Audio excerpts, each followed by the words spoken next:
Tapi harus perlu kehati-hatian sendiri nggak sih khususnya untuk anak kos ini kan? Karena kan dengan budget yang minim, kemudian dia mungkin dapat THR, take home pay ya 1 bulan gaji, tapi dia harus nanti mudik pulang kampung atau apa namanya ya merayakan Idul Fitri di kampung atau di rumah kan biasanya jauh lebih mengkeluar kos ya. Perlu nggak sih ini mungkin diamankan terlebih dahulu gitu, apalagi THR-nya khususnya Mas Ai?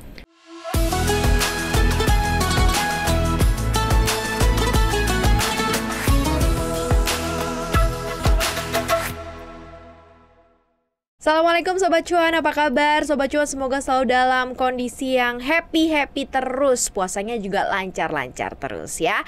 Kita ketemu lagi di Cuap-Cuap Ramadan. Persembahan dari Cuap-Cuap Cuan ini selalu hadir untuk Sobat Cuan selama bulan Ramadan untuk menemani Sobat Cuan berpuasa, menunaikan ibadah puasa pastinya supaya lebih amanah dan juga penuh berkah ya.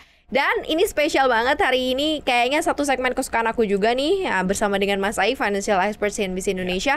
Karena ini kita akan buka Financial Clinic Syariah atau fikih bareng sama Sobat Cuan. Jadi kita akan selalu rutin untuk memposting pertanyaan-pertanyaan apa sih yang mau Sobat Cuan tanya ini seputar pengelolaan keuangan dan juga apa-apa yang harus diperhatikan di bulan Ramadan. Nanti akan dijawab langsung sama expertnya CNBC Indonesia. Dan ini episode kita untuk bahas mengenai pertanyaan-pertanyaan seputar random sih rata-rata ya. Tapi ini sih kebanyakan tentang bukber dan lain-lain ya. Kita langsung buka aja. Klinik kita buka. Financial Clinic Syariah dibuka. Pertama pertanyaan dari Fitri Said nih, Mas Ai. Duh, bukber berapa persen sih dari gaji seharusnya? Ini kok kayaknya boncos banget katanya. Harusnya berapa persen yang disiapkan dari gaji untuk bukber-bukber di Ramadan? Iya.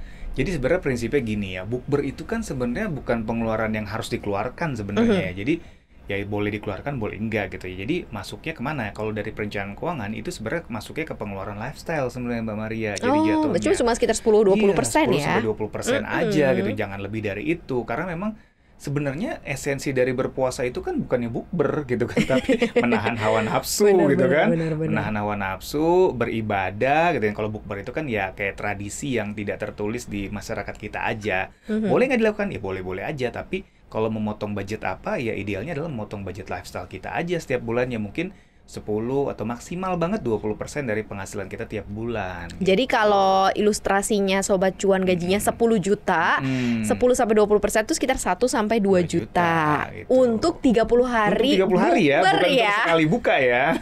Gitu. Takutnya nanti, wah 1-2 juta nih, lumayan nih. Ya lumayan banget gitu ya. Jadi dibagi tuh kalau berapa kali mau bukbernya. Benar. Gitu kan. Kalau misalnya bukbernya mau 20 kali ya 100.000 ya kan. Sekali bukber.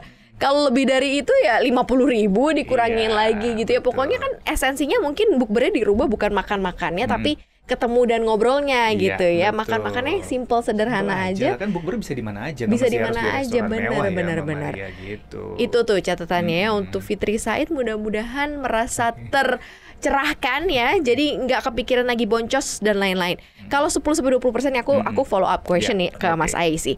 Karena misalnya mereka semua berpikiran mungkin ada uang lebih, jadi mereka ya nggak apa-apa kayak tambahin, boleh nggak sih gitu. Ada nggak sih prosedural misalnya, aku nggak punya utang Mas Ai, utang kan 30%, boleh nggak dimasukin itu untuk bukber hura-hura di bulan Ramadan gitu, gimana Mas Ai? Ya, sebenarnya sih kalau menurut perencanaan keuangan ya nggak boleh ya. Jadi kita harus disiplin aja dengan pakem yang ada gitu. Karena kan itu udah lumayan mengakomodir ya 10-20% itu. Kalau misalkan nggak ada utang, alokasi yang nggak ada utang itu kan bisa dialokasikan lebih yang produktif gitu ya Mbak Maria. Misalkan untuk investasi atau mungkin untuk bayar zakat gitu kan. Iya kan, itu mungkin yang harus dipikirkan gitu, jangan bukbernya aja gitu kan. Atau mungkin beli asuransi kalau belum punya asuransi, atau untuk disisihkan untuk dana pensiun kan bisa juga. Jadi bukan berarti kita nggak ada utang semuanya kita alokasikan buat bukber, kan nggak juga gitu kan. Justru kita harus persiapkan hari, ya maksudnya nggak hari untuk selama puasa aja, tapi juga setelah puasa juga harus kita persiapkan juga gitu Mbak Maria. Benar ya, jadi memang harus punya komitmen terhadap keuangan itu ya. Soalnya kadang-kadang cuma 20%. Hutang proporsinya 30%. Aku boleh dong pakai 50% jadinya karena 20 sama 30 ya kan. Jangan kayak gitu ya. Oke, next Sasanur. budget sedekah Ramadan nih, ngasih angpau ponakan, nenek, ortu. Gimana ya ngitungnya ini persentasenya pas semuanya dari THR dibuat angpau atau ambil aja dari gaji juga bisa, Mas Ai? Ya kalau misalkan untuk zakat ya, zakat mal gitu ya, atau zakat harta itu kan kalau di Islam udah diatur ya, Mbak Maria, itu 2,5% dari penghasilan kita ya, 2,5%. Nah, di luar zakat itu kan yang wajib ya, kita boleh bersedekah gitu kan. Bersedekah itu kan sifatnya sunnah, boleh dilakukan. Kalau dilakukan kita bisa dapat pahala gitu ya. Kalau nggak dilakukan juga sebenarnya nggak apa-apa. Nah tapi kan memang di Indonesia itu ada tradisi kalau Lebaran itu kan bagi-bagi angpau gitu ya, buat anak-anak, keponakan gitu ya, kalau udah tua cucu-cucu segala macam. Ya kita sisihkan boleh lah setahun sekali 5-10% dari penghasilan kita gitu, atau boleh kita ambil dari THR 5-10% gitu kan. Ya istilahnya wujud kita bergembira di hari raya, berbagilah gitu supaya semuanya juga senang gitu kan. Dan kita juga dapat berkah juga dari harta yang kita hasilkan gitu ya Mbak Maria. Jadi 5-10% oke lah gitu. 5-10% atau patokannya mungkin semampunya ya. Misalnya kayak kita cuma punya 1 juta tapi harus dibagi bisa 20 angpau gitu. Itu juga nggak apa-apa tuh. Nggak apa-apa. Jadi kan jangan kita memaksakan keinginan atau mungkin karena gengsi ya. Kadang-kadang ada orang kan gengsi nih kalau cuma ngasihnya angpaunya sih cuma 10.000 gitu kan. Ya nggak masalah kalau emang kemampuan kita segitu ya. Daripada kita gengsi terus kita mampu-mampuin akhirnya punya utang kan nggak bagus juga gitu kan. Ya kita kalau memang pakemnya 5-10%, ya kalau misalkan ada dana lebihnya gitu ya. Tapi kalau dana lebihnya ternyata terbatas ya kita bagi aja berapa nilainya gitu kan. Misalkan kita punyanya cuma 1 juta nih, ya kita bagi aja berapa anak yang kita mau bagi atau orang ada yang 20 kita bagi atau 30 gitu. ya dibagi Jadi aja rata gitu aja ya. gitu kan supaya adil semuanya gitu. Jangan sampai nanti ada yang beda-beda ntar kok sih itu dapetnya sekian, aku segini gitu. Nah, itu jadi dibagi rata. Soalnya pas lagi ngumpul kan dibuka kok kita beda gitu ya. Padahal kan sesuai dengan kesanggupan kita. Kan yang lebih diambil ininya kan seru-seruannya ya, kebersamaannya ya. Gitu. Jadi jangan terlalu kepikiran banget. Kalau bisa ya 5-10% dari gaji, tapi kalau enggak ya budget yang kamu punya aja gitu ya. Salsa tuh bagus. Biasanya nih Mas Ai suka boncos pas buka puasa. Ini tadi juga di-mention nih makanannya, tapi banyak yang nggak kemakan. Katanya gimana sih harusnya atau cara ngaturnya? Banyak yang nggak kemakan ya, berarti kan greedy banget tuh, mungkin saking emosionalnya pengen makan ini itu, udah beli terus akhirnya nggak kemakan gitu ya. Makan aja pas sahur kayaknya. Makan pas sahur lagi gitu. Iya, ini kan salah satu sifat yang nggak bagus sebenarnya. Jangan ditiru gitu ya. Jadi bukan berarti kita berpuasa itu self rewardnya kita beli makanan sebanyak-banyak atau bikin makanan sebanyak-banyaknya. Tapi kalau sudah terjadi gimana? Kalau sudah terjadi ya benar sih Mbak Maria. Kalau masih bisa kita simpan untuk menu sahur ya kenapa enggak, daripada dibuang kan sayang gitu kan. Misalkan kita simpan di dalam kulkas terus nanti kita hangatkan lagi untuk makan sahur kan nggak ada masalah. Yang penting kan nggak rusak atau nggak basi gitu ya. Kecuali memang makanannya udah terlanjur rusak atau basi. Kalau nggak habis terus disimpan basi gitu ya mau nggak mau harus dibuang kan, nggak mungkin juga. Tapi pelajarannya adalah besoknya jangan diulang lagi gitu ya. Jangan beli banyak lagi, bingung lagi nanti gimana beli secukupnya ya. aja ya. Kalau anjuran kesehatan 4 sehat 5 sempurna gitu ya, jangan berlebih gitu kan. Cukup kalau udah sayur, buah ya cukup lah, atau ada proteinnya mau ikan, mau tempe, tahu atau daging ya udah cukup lah gitu. Jadi jangan berlebih ntar wah kolaknya harus 2 nih, harus ada es campur. Biasanya kan gitu. Kalau jajan lewat ini dibeli, yang ke kanan dibeli. Ya biasanya memang itu penyakit orang berpuasa ya. Mata gitu ya. Ketika lihat makanan tuh pengen, tapi begitu buka aduh udah begah sendiri gitu. Tapi kalau di persentase memang bocornya itu lebih banyak ke makanan ya kalau di Ramadan itu ya Mas Ai. Karena memang itu tadi orang dalam kondisi lapar mungkin secara kesehatan ya, stimulinya ketika lihat makanan tuh kepengen Mbak Maria gitu. Nah banyak orang yang nggak bisa menahan gitu. Padahal esensinya puasa itu menahan hawa nafsu.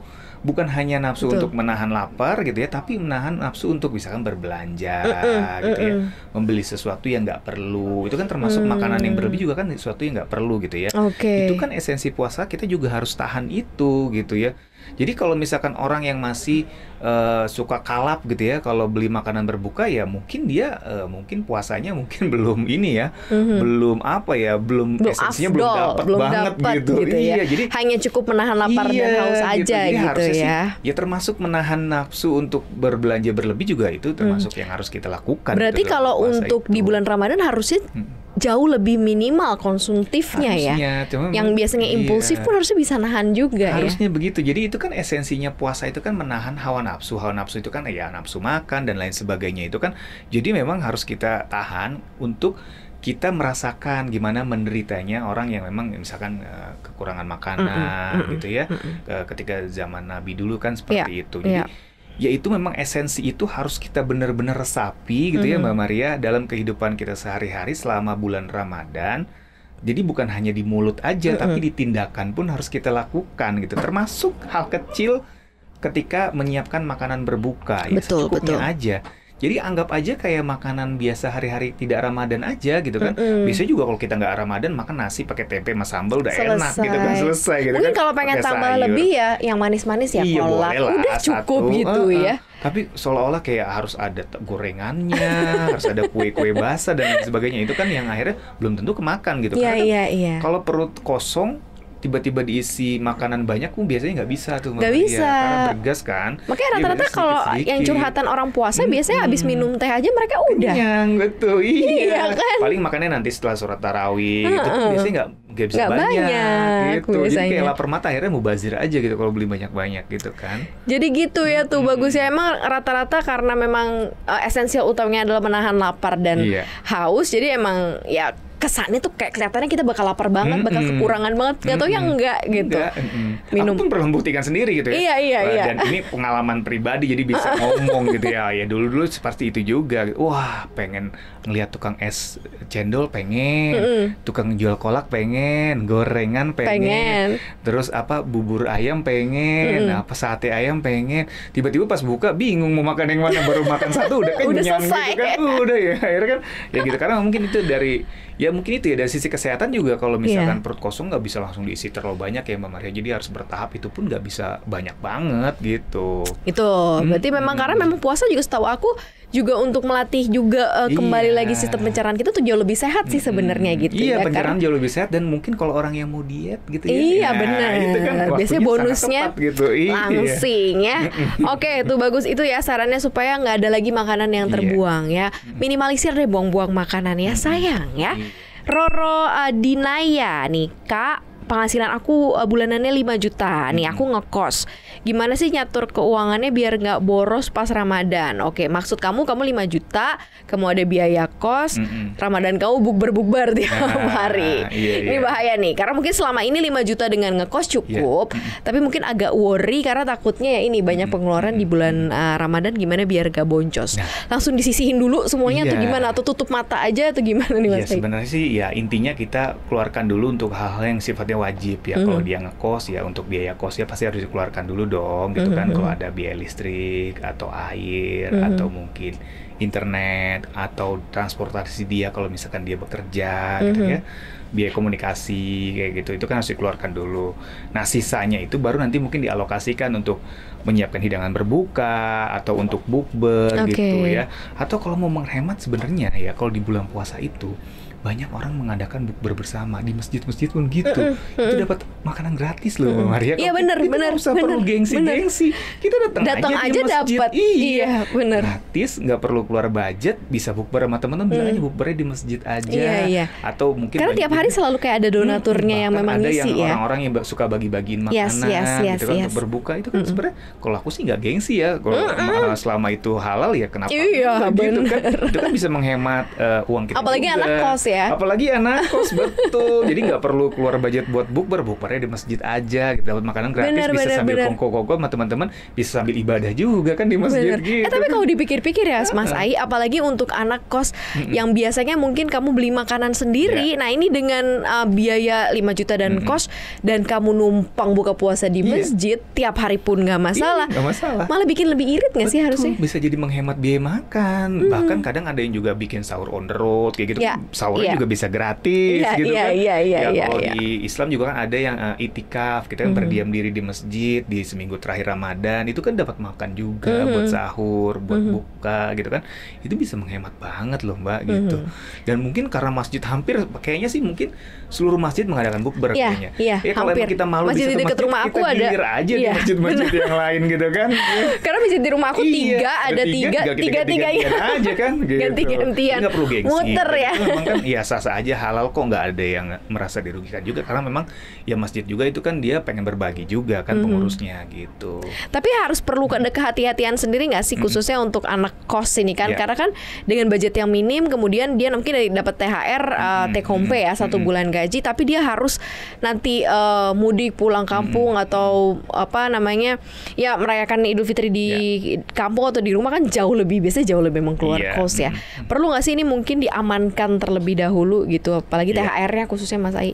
Iya, jadi sebenarnya untuk THR-nya itu ya mungkin bisalah disisihkan nanti untuk beli oleh-oleh gitu untuk pulang kampung atau untuk beli tiket pulang kampung, ya boleh-boleh aja sih. Syukur-syukur sih memang dia udah persiapkannya dari jauh-jauh hari sebelum Ramadan ya, itu akan jauh lebih baik lagi gitu. Karena memang biasanya kalau kita belinya udah mepet-mepet Lebaran, harganya kan meningkat 2-3 kali lipat Mbak Maria. Itu juga kan secara keuangan merugikan sebenarnya. Bukan hanya naik, belum tentu dapat juga.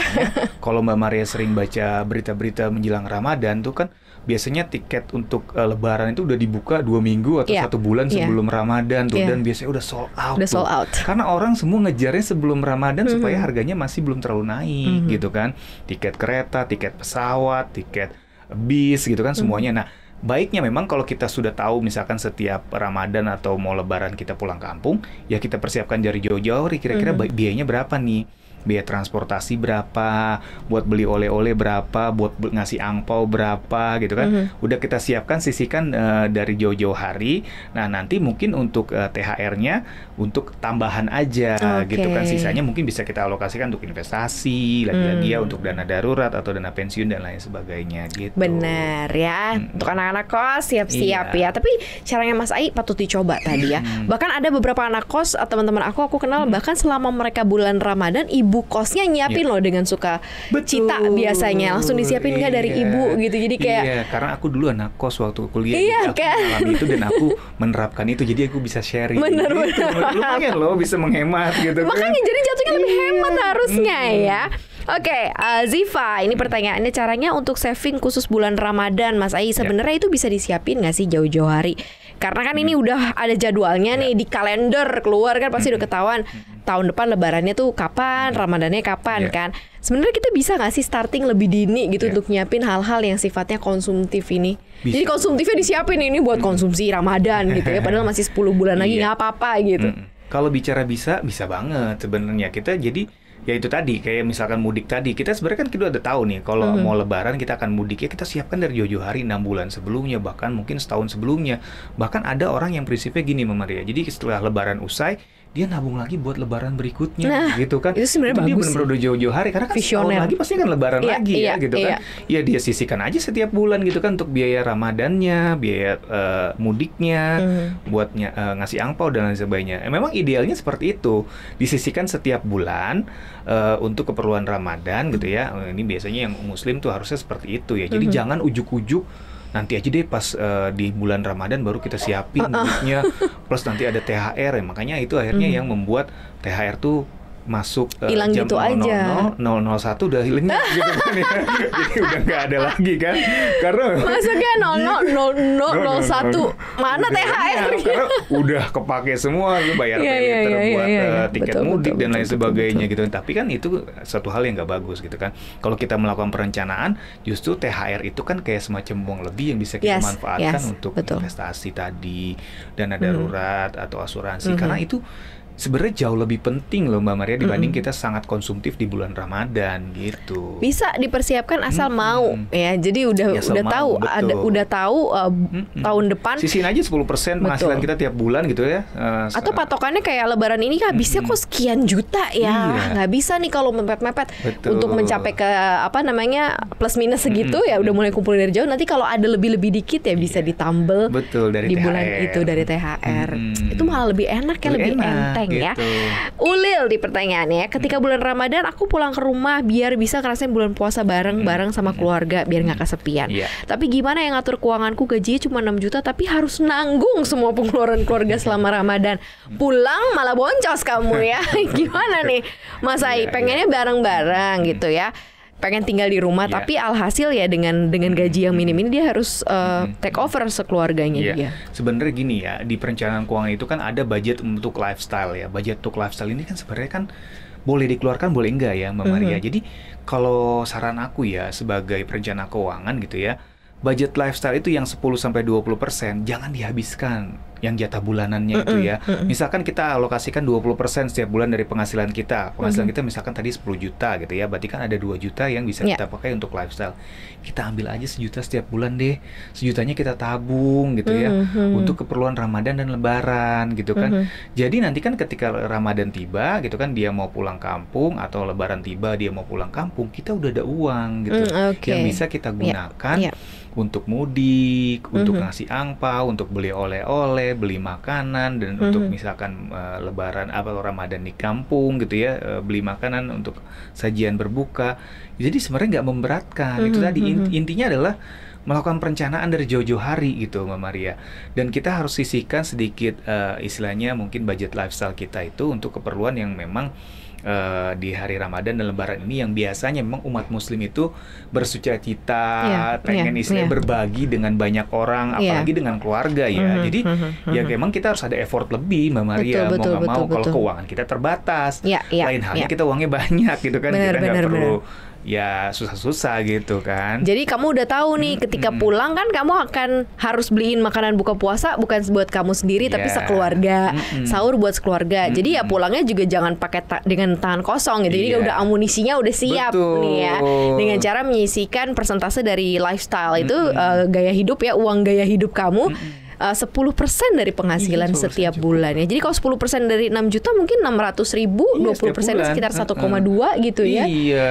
Dikumpulin. 600.000 betul. Jadi misalkan dia 6 juta tadi ya, 10%-nya kan 600.000. Kalau misalkan kita setahun sebelum Lebaran atau sebelum Ramadan kita udah siap, 6 juta cukup loh Mbak Maria. Buat tiket dan untuk berbagi di Ramadan gitu kan.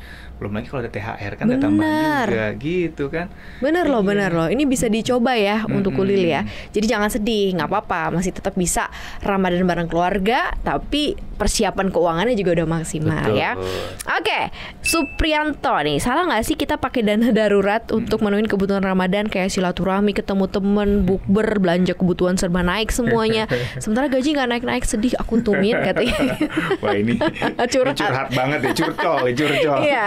Ya, sampai kepikiran untuk pakai dana darurat ya, dia pakai aja di dana darurat ya. Gimana nih Mas Ai? Sebenarnya kan dana darurat itu esensinya adalah untuk keperluan yang sifatnya darurat ya. Kayak Lebaran, Ramadan itu kan sebenarnya bukan darurat ya. Sesuatu yang karena udah terjadwal gitu ya. Jadi daruratnya di mana gitu kan? Ya harusnya sih nggak boleh ya Mbak Maria. Dana darurat itu adalah untuk keperluan darurat yang memang kita tidak rencanakan. Tapi kalau Ramadan, Lebaran kan bisa kita rencanakan kayak tadi itu kan, kita planning, sisihkan dari uang lifestyle kita. Tapi kalau dana darurat janganlah. Tiba-tiba nanti kita sakit atau rumah kita ada genteng yang bocor gitu kan, atau nanti istilahnya kendaraan kita perlu diservis. Itu kalau nggak ada dana darurat gimana? Kita ambil dari mana gitu kan? Ya kalau kita masih punya tabungan atau investasi, kalau nggak punya ya nanti kan bikin kita malah sengsara gitu. Jadi ya saranku sih jangan ya gitu. Jadi jangan pos yang lain aja gitu. Karena namanya dana darurat, jadi hanya hal-hal darurat lah yang boleh menggunakan dana darurat ya. Jangan sampai nanti karena kamu pengen expert kelihatan bahwa semuanya sudah bisa terhandle dengan baik karena tapi mengurangi dana daruratnya gitu ya. Resikonya malah lebih gede gitu. Resikonya lebih gede. Oke, ini kayaknya udah kejawab semua nih fikih kita hari ini, Financial Clinic Syariah, dan seru banget ngelihat partisipasi dari para sobat cuan yang rasanya semangat pengen memperbaiki keuangannya selama bulan Ramadan. Kita kasih banyak insight buat sobat cuan, mudah-mudahan Ramadan ini tuh ada hal yang membekas dan uangnya juga nggak habis gitu aja gitu ya. Ada sisa yang bisa dimanfaatkan untuk alokasi keuangan lainnya ya. Kita akan terus buka Vicky ya. Klinik kita akan dibuka selama bulan Ramadan di cuap-cuap Ramadan pastinya, karena kita hadir setiap hari Senin sampai dengan Jumat di 3 platform ya. Catat di CNBC Indonesia TV, di Spotify dan juga YouTube kita di Cuap-Cuap Cuan. Makanya di like, share dan juga komen. Jangan lupa Sobat Cuan untuk selalu follow akun Instagram kita di @cuap_cuan ya, dan komen-komen cantik di sana. Mudah-mudahan semua yang dilalui oleh Sobat Cuan puasanya penuh berkah ya. Nanti lebarannya afdol pastinya. Thank you Mas Ai. Thank you Mama Maria. Kita berdua pamit ya Sobat Cuan. Wassalamualaikum warahmatullahi wabarakatuh.